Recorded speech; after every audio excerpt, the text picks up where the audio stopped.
Bismillahirrahmanirrahim. Assalamualaikum warahmatullahi wabarakatuh. Hari ini kita akan belajar tentang dimensi 3 ya. Tapi sebelum masuk dimensi 3, itu ada beberapa hal yang harus kalian pahami sebagai dasar. Yaitu yang pertama, itu adalah Pitagoras. Nah, Pitagoras. Kalian jangan ini ya, jangan lupa tentang Pitagoras.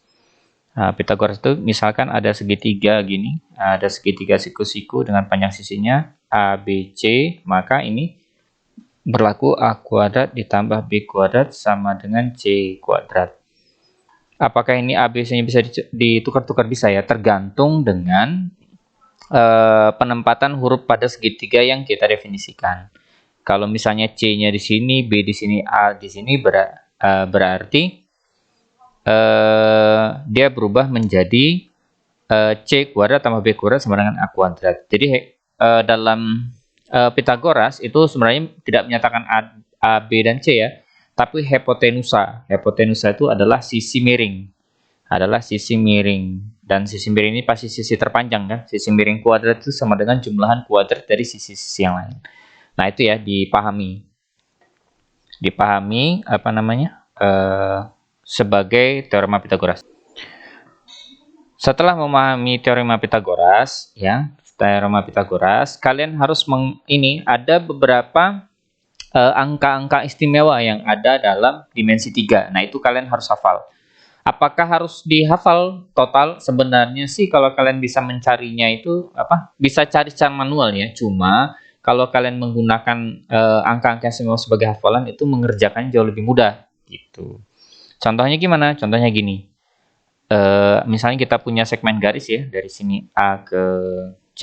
Nah, ini kalau kita cari kan panjang. Tapi kalau misalnya sisinya masing-masing A, maka ini pasti A akar 2 kan. Kalau pakai Pitagoras dengan sisi siku-sikunya di sini. Kemudian, sisi yang lain itu adalah segmen garis A ke G.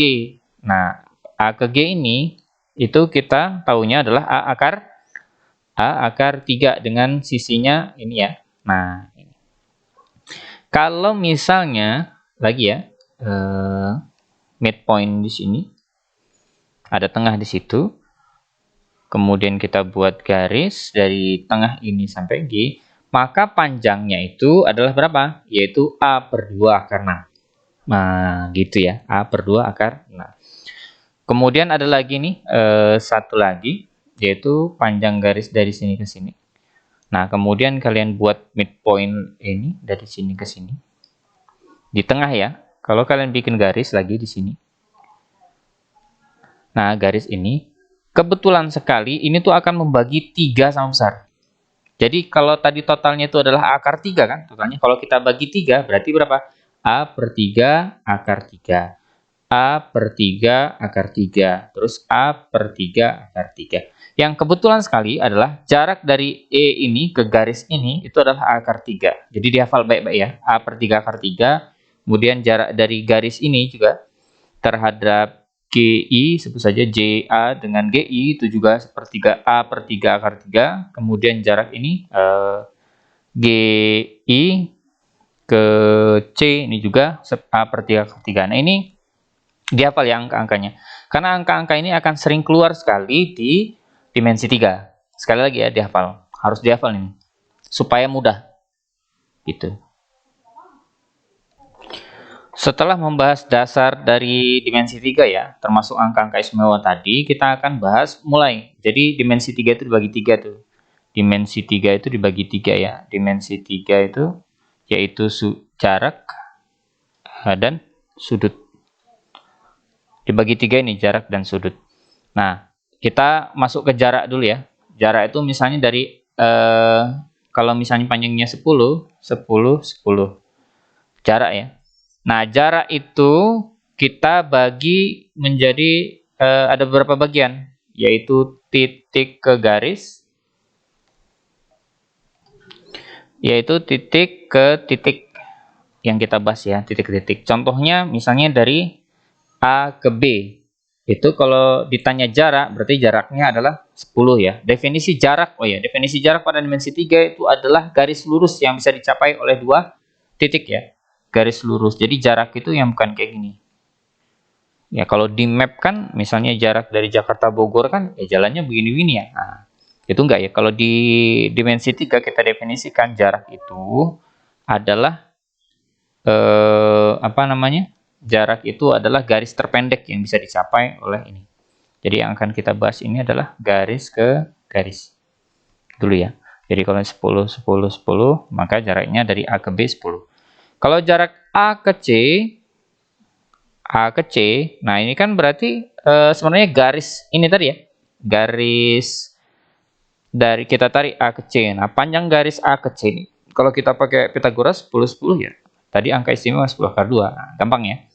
Kalau berarti A ke G, berapa jaraknya? Ya jelas tadi berapa tuh? 10 akar 3. Kalau misalnya ada titik di sini, tengah sini, ke sana berapa jaraknya? Ya tadi, berapa? Yaitu 10 per 2 akar 6. Jadi berapa nih? 5 akar 6. Nah, gampang ya kalau dia berupa titik. Selanjutnya, kita akan bicara jarak antara titik ke garis. Jarak antara titik ke garis.